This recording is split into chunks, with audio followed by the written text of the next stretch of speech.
அனைவருக்கும் வணக்கம். இன்றைய தகவல் வாங்க வீடியோக்குள்ளே போகலாம். வீடியோவை முழுசாக பாருங்கள். அரசு ஊழியர்களுக்கு ரூபாய் 5 லட்சம் கூடுதல் தொகை. மோடி அரசின் அருமையான அறிவிப்பு. வீடியோவை ஸ்கிப் பண்ணாமல் பாருங்கள். மத்திய அரசு ஊழியர்களின் கணக்கில் பெரும் தொகை வரவு வந்துள்ளது. மேலும் ஒரு நல்ல செய்தி வந்துள்ளது. 8வது ஊதியக்குழு தொடர்பான அறிவிப்பின் எதிரொலி இன்னும் முழுமையாக ஓய்ந்த பாடில்லை. இதற்கிடையில் இந்த அற்புதமான செய்தி வெளியாகி உள்ளது. நமது சேனலை சப்ஸ்கிரைப் பண்ணாதவங்க சப்ஸ்கிரைப் பண்ணிவிட்டு பாருங்கள். Dearness allowed increase. மத்திய அரசு ஊழியர்கள் மற்றும் ஓய்வூதியர்களின் அடிப்படை சம்பளம், படிகள், ஓய்வூதியம் மற்றும் பிற அரசு சலுகைகளை திருத்துவதற்காக மத்திய அரசு 8வது ஊதியக்குழுவை அமைத்துள்ளது. இந்த செய்தி வெளியானதும் 1 கோடிக்கும் மேற்பட்ட மத்திய அரசு ஊழியர்கள் மற்றும் ஓய்வூதியர்கள் மகிழ்ச்சி அடைந்து வருகின்றனர். Central government. இந்த சூழலில் மீண்டும் ஒரு நல்ல செய்தி வந்துள்ளது.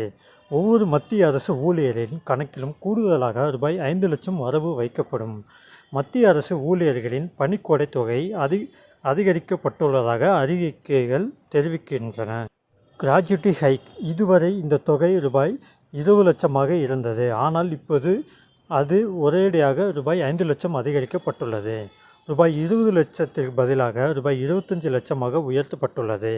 2024 ஜனவரி 1 முதல் பணிக்கொடை அபகரிப்பதை இந்த புதிய விதி நடைமுறைக்கு வந்துள்ளது.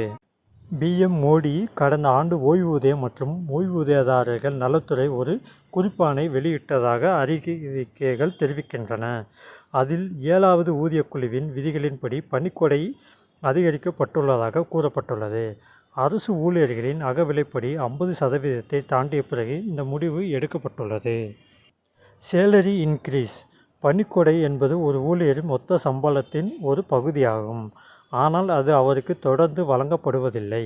ஒவ்வொரு ஆண்டும் 240 வேலை நாட்களின் அடிப்படையில் இந்த பணிக்கொடை கணக்கிடப்படுவதாக தகவல்கள் தெரிவிக்கப்படுகின்றன. Government employee. ஒரு ஊழியர் ஒரு நிறுவனத்தில் குறைந்தது 5 ஆண்டுகள் பணிபுரிந்த பிறகு அந்த நிறுவனத்தை விட்டு வெளியேறினால் இந்த பணிக்கொடை தொகை கிடைக்கும். இது குறித்து ஒரு பெரிய முடிவு எடுக்கப்பட்டுள்ளது. இதனால் எண்ணற்ற அரசு ஊழியர்களின் முகத்தில் புன்னகை மலர்ந்துள்ளது. இன்றுடன் இன்றைய தகவல் முடிவுற்றது. மேலும் இது போன்ற தகவல்களை அறிந்து கொள்ள நமது செலியன் தமிழ் சேனல் சப்ஸ்கிரைப் செய்யவும். மேலும் உங்கள் கருத்துக்களை கமெண்ட் கூறவும். இந்த வீடியோ பிடித்திருந்தால் லைக் பண்ணவும். மீண்டும் அடுத்த வீடியோவில் சந்திப்போம். நன்றி, வணக்கம்.